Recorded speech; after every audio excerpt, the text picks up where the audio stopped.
Arav had big dreams. He wanted to become a writer, travel the world, publish books that inspired people. But most days, he did nothing. He scrolled through his phone, watched others succeed, jotted down an idea or two in his notebook, and then forgot about it. Every time he thought about his dreams, he felt overwhelmed. There was too much to do, too far to go, and so he did nothing. One evening, after another unproductive day, he sat with his grandfather in the balcony. The old man was trimming a small bonsai tree, careful and slow. "You're always working on that little thing," Arav said. "Doesn't it ever finish growing?" The old man smiled. "That's the beauty of it. You don't wait for it to grow big in a day. You care for it a little every day." Arav frowned. "But what's the point if you can't even see the change?" His grandfather clipped one small leaf and said, "Change is rarely loud, but it adds up, like water in a jar, one drop at a time." Arav stayed quiet, but the words stayed with him.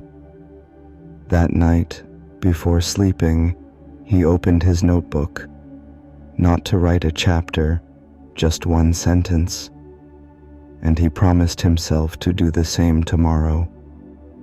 The next morning, Arav woke up and almost forgot his promise. He reached for his phone, like always, ready to fall into the usual scroll. But then he paused. Just one sentence, he reminded himself. He grabbed his notebook, wrote a single line, then closed it. It didn't feel like much. It didn't feel like progress, but it felt different. Over the next few days, he kept going. One line turned into two, then a paragraph. Some days the words came easy, some days they didn't, but he showed up anyway. No one noticed. He didn't post it. He didn't talk about it. He just kept writing, quietly, consistently. One evening, while walking through the garden, his grandfather handed him a small watering can. "Water it," he said, pointing to the bonsai. Arav hesitated. "You already did this morning." His grandfather smiled. "Yes, but growth doesn't come from a single act. It comes from returning, every day, whether you feel like it or not." That night, Arav wrote again. Not because he had a brilliant idea, not because he felt inspired, but because he said he would. And that simple act felt like something he could trust. A week passed, then two. Arav no longer had to remind himself to write. He just did it. The notebook became part of his routine, like brushing his teeth or tying his shoelaces. Nothing dramatic, just normal. But something subtle had started to shift. He began thinking differently during the day, not in full paragraphs or perfect ideas, but in sentences. He saw stories in things he used to ignore. A cracked cup, a bird waiting at the windowsill, a forgotten book on a shelf. His thoughts weren't just noise anymore. They were seeds, and his daily habit was the soil. One evening, as he flipped back through his notebook, he noticed how the pages had filled, quietly, without rush, without fanfare. He hadn't written a book. He hadn't become famous. But he had become a writer. The kind that shows up even when the mood doesn't. His grandfather noticed the change too. "You're not waiting for the perfect moment anymore," he said. "You've become the kind of person who builds moments." Arav didn't answer. He didn't need to. He just closed the notebook and smiled, because for once he wasn't chasing the life he wanted. He was living it. One afternoon, Arav was invited to speak at a local writing circle, just a small group of students sharing ideas. Nothing formal, nothing big. At first, he hesitated.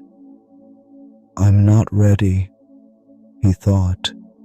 "I haven't achieved anything yet." But then he remembered the notebook, the filled pages, the quiet days, the decision to keep going even when no one was watching. So he said yes.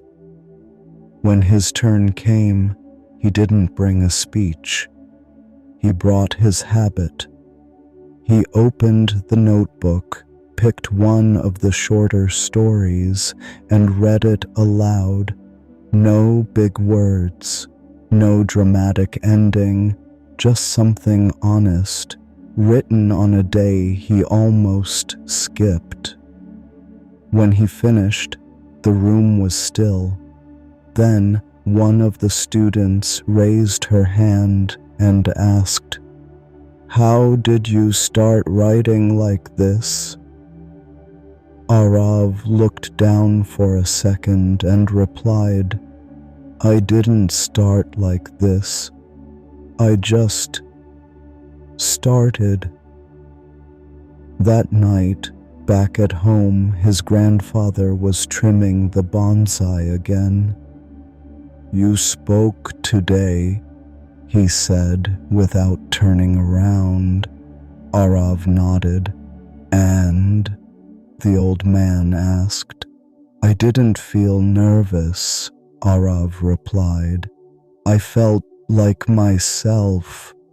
The bonsai, now fuller than ever, stood beside them, quiet, slow, alive.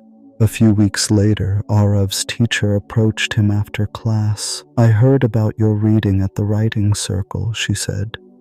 "Would you like to submit something for the school magazine?"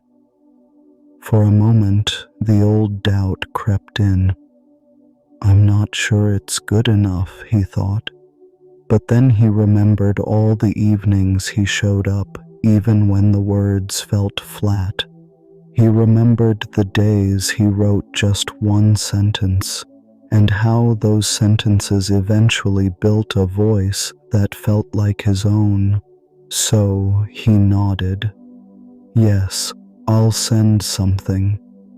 That evening, he didn't try to write the perfect piece. He opened his notebook, found one of his quiet stories, polished it gently, and sent it in. 2 weeks later, it was published. No one made a big deal. There was no spotlight, no loud praise, just a small story in a small magazine. But when Arav saw his name in print, something inside him settled. Not because he had proven something to the world, but because he had proven something to himself. He had kept his promise. He had planted, watered, and waited. And now something had bloomed.